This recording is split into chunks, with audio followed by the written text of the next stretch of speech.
Assalamualaikum everyone! How are you?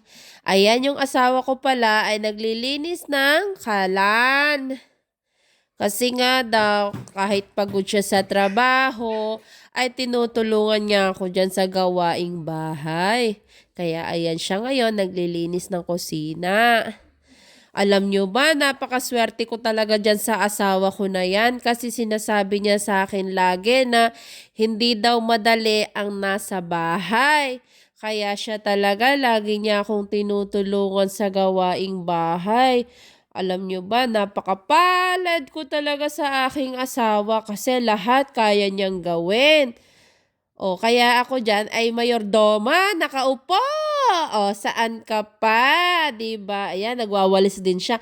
Tingnan niyo naman ang walis tambo namin. O, ganyan mo lang siyang mabibili. Hindi katulad nung kay Mama Dayan ay talaga naman bongga ang ang walis tambo. Sana all ganun ang walis tambo.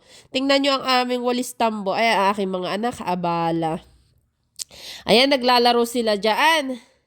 Tapos ayan, yung anak ko pinag-ayos ko ng hanger at sabi ko ilalansan ang hanger. Yung aking mga anak tinuturuan ko maging responsable para ang kanilang bahay ay maayos at hindi balahura, 'di ba? Ganyan ako magturo sa aking mga anak. Ayan, habang maliit pa lang, tinuturuan ko na sila para paglaki nila, marunong na sila katulad ng kanilang ina. O ayan, ayan yung aking asawa at ilalagay na yung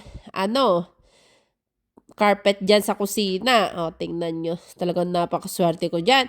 Ako kasi ang nagluto kanina. Kaya ako'y pagoda. O, yung mga anak ko talagang aligagayan. Pagkatapos naming mga kumain.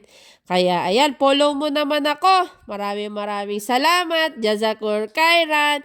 Follow mo ako ha. Bye-bye! Ayan, di pa yan tapos. Bye-bye!